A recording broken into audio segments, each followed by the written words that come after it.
Donald Trump's nuclear deal with Saudi Arabia was announced with great fanfare, but has since become subject to a swirl of controversy, recriminations, and pointed questions about who exactly benefits from this deal and what exactly is in it.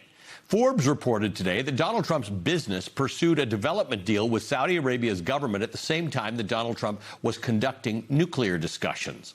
The Trump Organization has reaped millions of dollars from Saudi businesses with deep ties to the government of Saudi Arabia since Donald Trump's first presidency. Though the White House insists that Trump and his family have no conflicts of interest, Donald Trump's politics has always been transactional, and this deal is among the most brazen in a long line. To Trump, the deal equates to millions of dollars to add to his billions of dollars. But for Saudi Arabia and the rest of the world, nuclear energy is a fraught and finicky political issue. Someone must have finally told the president that, because today Trump added a last-minute condition to the agreement via a post on social media. The kingdom must sign the Abraham Accords agreement, which would normalize relations with Israel. Except that Saudi Arabia has refused to do that unless Israel establishes a clear pathway for Palestinian statehood. Israeli Prime Minister Benjamin Netanyahu has said that as long as he's in charge of Israel, there will never be a Palestinian state, which amounts to something of a diplomatic pretzel. Another problem, the Secretary of Energy of the United States has already approved the agreement.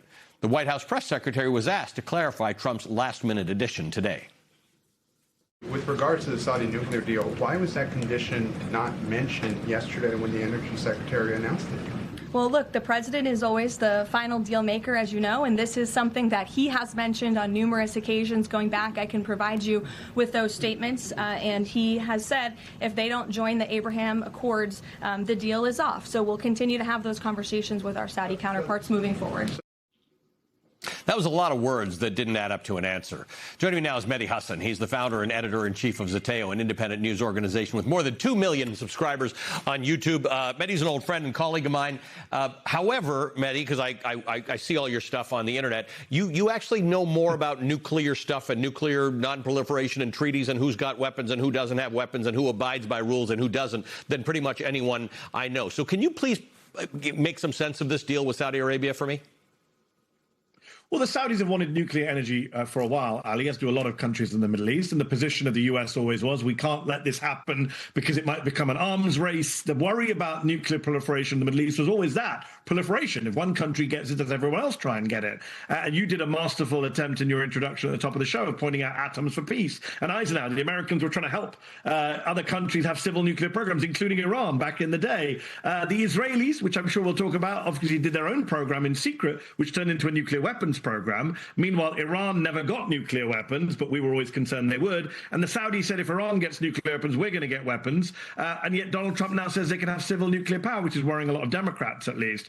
It's all over the place. And of course, as you've also pointed out, in the last couple of days, they've gone from signing a nuclear deal with the Saudis on Wednesday. Our energy secretary signed a deal with their energy minister. And then on Thursday, Donald Trump has signed the Abraham Accords. For those who are not aware, the Abraham Accords involve Israel, the United States, Morocco, Bahrain, Sudan, and the UAE. Countries that are not actually at war with each other. It doesn't involve the Palestinians. It doesn't involve Iran. It doesn't involve the key players. And now he's saying the Saudis should join on to that. And the Saudis under MBS have been very consistent that we will normalize relations with Israel when there's a Palestinian state, or at least a pathway to a Palestinian state. And one last point, Ali, importantly, on the whole nuclear relations and the statehood relations.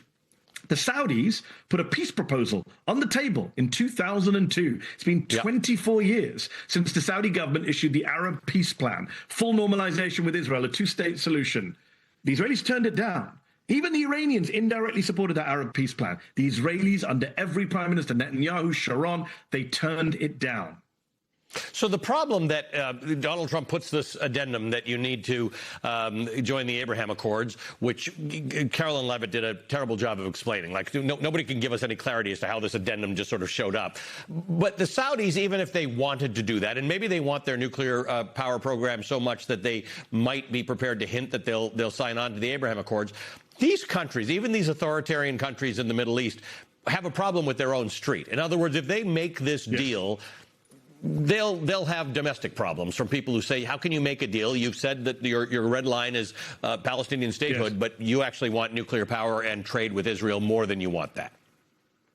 I think the silence of Arab countries over the last few years, as Israel has perpetrated a genocide in Gaza, has already frustrated people across the region. People have already been upset with their own governments not doing anything to protect the Palestinians. I know people across the Middle East were annoyed that Arab governments were willing to protect Israel from Iran, but not Palestinians from Israel. I think this would just, yes, it would boil over. I think this would be even worse. You're not just not protecting the Palestinians from a genocide, you're actually abandoning them forever. One cause that the Arabs always said they cared about, apparently, I mean, we've never really trusted authoritarian Arab government. But yes, even a ruler like MBS, who's been, very brutal, ruthless in his crackdown on domestic opposition, on rivals, even he would face some fury if he said, you know what, the Saudis are going to go, their, decades-long commitment to this. By the way, Ali, I'm sure you've seen Saudi officials are saying, we have no plans to join this deal right now. We are consistent in our position, and a social media post from the president does not trump a signed diplomatic agreement. We shall see.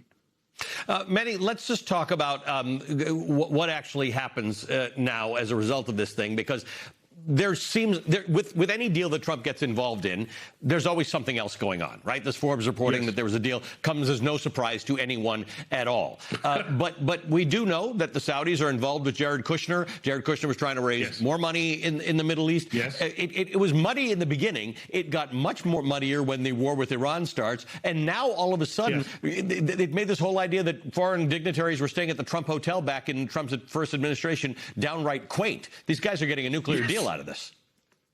Quaint, you put the finger on it, Ali. That was first-term corruption and conflict of interest was nothing compared to second-term. Jared Kushner left the White House in 2020 and went and started an investment fund that took $2 billion from the Saudis. He's made around $100 million in fees already, on top of that $2 billion investment that he's managing for the future. And then he becomes a top foreign policy negotiator for the Trump administration as a private citizen, unvetted by the Senate, to go talk to the Iranians. And the Iranians weren't happy with him or Witkoff. They've made that very clear. They wanted to deal with J.D. Vance instead.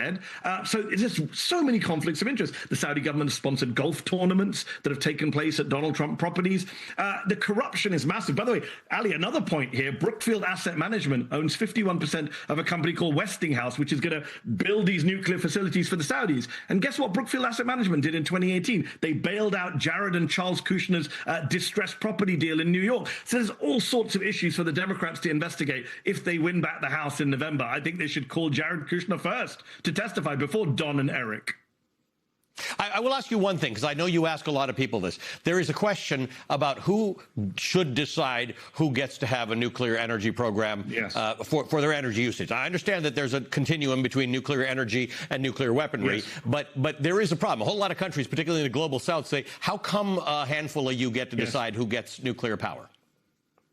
Yeah, it's a great question. And I think we should remind viewers at home there is a country in the Middle East whose name begins with I that has not just nuclear power, but nuclear weapons. It's not Iran. The U.S. Intelligence Committee's position was that Iran was not building nuclear weapons. I interviewed Senator Mark Warner, vice chair of the Intel Committee this week. He said there was no imminent nuclear threat from Iran. Meanwhile, there is a country in the Middle East which has nuclear weapons, Israel. It doesn't allow inspectors in. It's not a signatory to the IAEA. It built this nuclear program in secret, Ali. JFK, President Kennedy, was very upset with the Israelis that they lied to him and deceived him and built this secret nuclear weapons program. And JFK was worried that this Israeli nuclear weapons program would lead to proliferation. It would prompt other countries to try and get weapons. And here we are today, Israel having bombed 7 countries in the Middle East last year, and a lot of Middle East governments thinking, well, hold on, North Korea didn't get attacked when they have nukes. Pakistan doesn't get attacked when they have nukes. Maybe we need to get nukes. So the incentives are all wrong. People who actually care about nuclear disarmament want everyone to disarm.